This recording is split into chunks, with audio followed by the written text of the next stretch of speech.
Pasaulio kalbos skirstomos į šeimas pagal panašumą ir bendrą kilmę. Skiriamos indoeuropiečių, uraliečių, tiurkų, afroazijiečių ir kitos šeimos. Šeimų viduje išskiriami smulkesni vienetai kalbų grupės. Viena iš indoeuropiečių kalbų šeimos grupių vadinama baltų kalbomis. Baltų kalbų pavadinimą 1845 metais joms suteikė vokiečių kalbininkas Georgas Nesselmanas.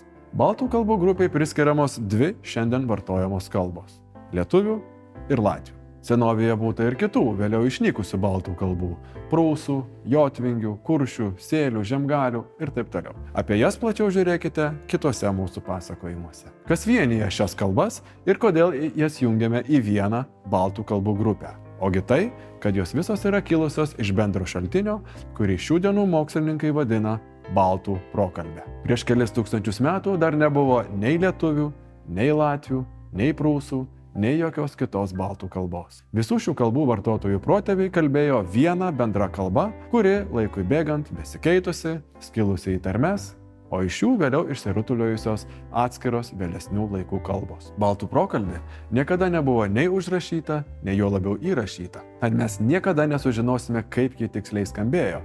Tačiau galime pabandyti ją atkurti, remdamiesi tam tikrais moksliniais metodais. Šių metodų yra įvairių, tačiau bene pagrindinis, klasikinis, kalbos istorijos specialistų taikomas jau daugiau nei 200 metų, tai vadinamasis lyginamasis metodas. Jo esmė paprasta. Imame dviejų giminiškų kalbų, pavyzdžiui, lietuvių ir latvių žodžius ar kitus kalbos elementus ir lyginame tarpusavyje. Jei matome, kad kuris elementas – balsis, priebalsis, galūnė, žodis ar ištisas žodžių junginys – sutampa, galime manyti, kad šis elementas yra paveldėtas iš bendros prokalbės. Jei matome, kad kuris elementas kalbose skiriasi, tada turime pasirinkti vieną iš kelių galimybių. Galbūt lietuvių kalboje šis elementas paveldėtas iš prokalbės, o latvių kalboje pakitęs. Galbūt elementas paveldėtas latvių kalboje, o lietuvių pakitęs. Galbūt ne viena iš kalbų neišsaugojo prokalbės būklės ir abiejose įvyko skirtingi pakitimai. Jei norime sužinoti, kaip buvo iš tiesų, turime kelias galimybės išsiaiškinti. Pavyzdžiui, ieškoti senoviškesnių formų užfiksuotų senuosiuose lietuvių ar latvių tekstuose, o kartais dar tebevartojamų tarmėse. Arba lyginti su tolimesnėmis pagal giminingumą kalbomis. Mūsų atveju visų pirma prūsų, o jei šios neužtenka ir dar tolimesnėmis. Slavų, germanų, senovės indų ir kitomis indoeuropiečių kalbomis. Pažiūrėkime, kaip visa tai veikia. Imkime kokį lietuvių ir latvių kalbų žodį, pernelyg tarpusavyje nesiskiriantį. Pavyzdžiui, latvių medus ir lietuvių medus. Nepaisant poros subtilių tarties skirtumų, šie du žodžiai vienas nuo kito praktiškai nieko nesiskiria. Taigi galime manyti, kad šį gardų bičių suneštą skanėstą ir lietuvių ir latvių bendri protėviai tiksliai taip vadino ne tik dabar, bet ir prieš gerus 3000 metų, kai dar visi kalbėjome bendra kalba. Baltų prokalbėje rekonstruojame žodį medus, o jį užrašydami pradžioje pridedame žvaigždutę, kuri rodo, kad tai yra ne realios šiuo metu egzistuojančios kalbos pavyzdys, o moksliškai rekonstruotas kalbos faktas. Toliau, paimkime keletą lietuvių ir latvių kalbos žodžių, kurie nežymiai tarpusavyje skiriasi, tačiau vis tiek yra lengvai suprantami. Pavyzdžiui, bralis ir brolis. Matė, motė. Dovana, dovana. Vaks, kas tai galėtų būti lietuvių kalboje? Taip, žinoma. Vokas. Reikšmė kiek skiriasi. Latvių kalboje šis žodis reiškia tiesiog dangtį, o lietuvių labai konkretų dangtį, laiško ar akies. Tačiau pagal kilmę tai vis tiek tas pats žodis paveldėtas iš baltų prokalbės. Atkreipkime dėmesį, kad nors visi šie žodžiai kažkiek ir skiriasi tarpusavyje, jų skirtumai yra ne chaotiški, o sistemiški. Visur, kur latvių kalboje matome ilgąjį balsį A, ten lietuvių kalboje bus ilgasis balsis O. Ir tai bus ne tik šiuose keliuose pavyzdžiuose, bet ir visuose kituose iš baltų prokalbės paveldėtuose žodžiuose. Tai vadinamieji reguliarūs garsų atitikimai. Gali kilti klausimas, kurisgi iš šių dviejų balsių, A ar O, yra senesnis ir turėtų būti rekonstruojamas baltų prokalbėje. Atsakymo toli ieškoti nereikia. Martynas Mažvydas, pirmosios spausdintos lietuviškos knygos autorius, 1547 metais savo katekizme rašė: Braliai seserys, imkit mane ir skaitykit. Jei jūsų lietuvių kalbos mokytojas jums sakė, kad Mažvydo katekizmo pirmieji žodžiai buvo broliai seserys, jis jums melavo. Mažvydas, kaip ir nemažai kitų lietuvių 16 amžiuje, iš tiesų dar tarė ir rašė ne broliai, o braliai, ne mokslo, o makslą, ne trokšdavo, o trakšdavo, ne pačios, o pačias ir taip toliau. O net ir šiais laikais šiaurės rytų Lietuvoje žmonės vis dar sako žadis, žalė ar atjaja berniakas su usiakais. Vadinasi, seniau ne tik latvių, bet ir lietuvių protėviai sakydavo kaja, bralys, matė, davana ar vakas. Tai, kas vėliau įvyko lietuvių kalboje, moksliškai užrašome šitaip. Baltų A virto lietuvių O. Važiuojame toliau. Pažvelkim į dar keletą pavyzdžių, jau šiek tiek daugiau besiskiriančių vienas nuo kito. Lacis, lokys. Cirtām, kirtome. Mācīt, mokyti. Mācēt, mokėti. Čia vėlgi susidurėme su mums jau pažįstamu reguliariu garsų atitikimu. Latvių A dėsningai atitinka lietuvių O. Tačiau be šio atitikimo matome ir dar vieną. Kur yra latvių priebalsis C, ten lietuvių atitikmenyse bus K. Tačiau ne bet koks, o tik tai minkštasis K. Tai yra toks, kuris eina prieš I ar E tipo balsius. Štai mūsų nustatytas antrasis mokslinis dėsningumas.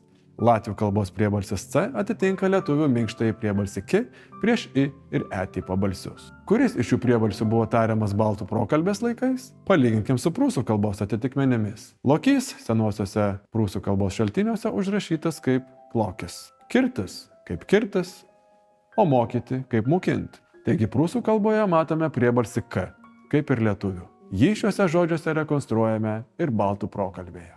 Latvių kalboje matome įvykus pakeitimą. Baltų K virto latvių C prieš I ir E tipo balsius. Bandykime žengti dar vieną žingsnį toliau. Štai latviškas žodis – uodze. Iš pirmo žvilgsnio jis nieko nepanašus į savo lietuviškąjį atitikmenį. Jame visi garsai skiriasi nuo lietuviškųjų. Tačiau, kaip ir prieš tai, skiriasi ne chaotiškai, o sistemiškai. Pirmasis garsas – U. Kaip rodo tokie pavyzdžiai kaip ruoka, ranka, luoks, langas, kuoklas, kanklės, latvių U bent jau kai kuriuose žodžiuose atitinka lietuvių dvigarsį an. Antrasis garsas – dz.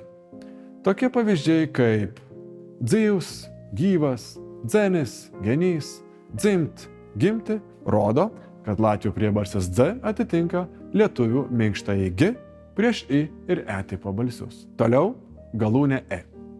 Čia jau pereiname iš garsų į formų mokslą. Matome, kad tam tikrais atvejais latvių kalbos žodžiai su galūne E, kitaip sakant priklausantis vadinamai E linksniuotei, lietuvių kalboje gali turėti galūnę is, tai yra priklausyti I linksniuotei.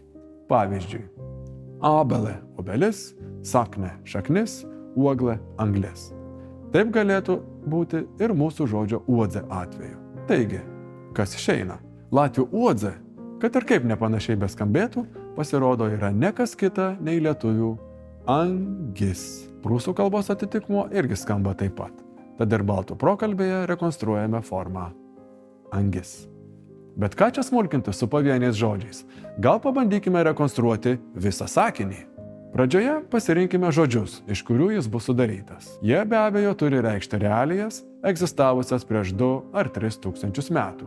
Visais laikais egzistavo šeima. Tad kodėl mūsų sakinyje negalėtų būti minimas kuris nors iš jos narių, pavyzdžiui, brolis? Kiekvienas to meto save gerbiantis jaunuolis didžiuodavosi savo žirgu. Tad kodėl mūsų sakinio veikėjas negalėtų būti to brolio žirgas? Didelius rytų Europos plotus tuo metu dengia miškai. Tad kodėl mūsų brolio žirgas negalėtų eiti į mišką? Palyginę lietuvių, latvių ir prūsų kalbos žodžius brolis, bralis ir bratė ir pritaikę visus minėtus ir dar neminėtus metodus, pirmąjį sakinio žodį rekonstruojame kaip bratė. O palyginę su kitų indoeuropiečių kalbų duomenimis, jos kilmininko formą užrašome kaip bratelės. Palyginę lietuvių žirgą, latvių zirgs ir prūsų zirgis, taip pat ir baltų prokalbėje rekonstruojame formą žirgas. O giliau pasiknysę po senuosius lietuvių tekstus ir palyginę su kitų indoeuropiečių kalbų atitikmenimis, sužinome, kad šalia jo dar egzistavo ir sinonimas, baltų kalbose regis turėjęs tik moteriškąją giminę – ašvau. Palyginę lietuvių eina, latvių iet ir prūsų eit, rekonstruojame formą eiti. Palyginę lietuvių mišką su latvių meš ir prūsų median, rekonstruojame žodį median, kuris lietuvių kalboje vėliau pakeitė reikšmę ir ėmė reikšti tiesiog medį. O remdamiesi tokiamis archaiškomis formomis kaip miškan, laukan ar ežeran, rekonstruojame šio žodžio vadinamąją einamojo vidaus vietininko formą mediana į mišką. Toliau gilindamėsi į senųjų lietuviškų tekstų ir kitų indoeuropiečių kalbų žodžių tvarkos niuansus, sužinome, kad seniau veiksmažodis dažniausiai eidavęs sakinio pabaigoje.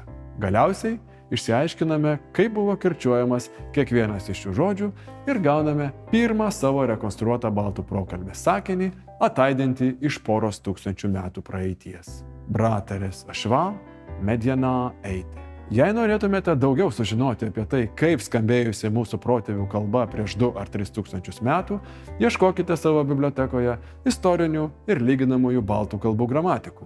O jei norite daugiau sužinoti apie atskiras baltų kalbas, pasižiūrėkite pasakojimus apie latvių, prūsų ar kitas išnykusias baltų kalbas. Jei kyla klausimų ar neaiškumų, drąsiai kreipkitės nurodytais kontaktais. Čia buvo Vytautas Rinkevičius, Vilniaus universiteto baltistikos katedra ir Lietuvos mokslo akademijos Jaunoji akademija. Ačiū, kad žiūrėjote.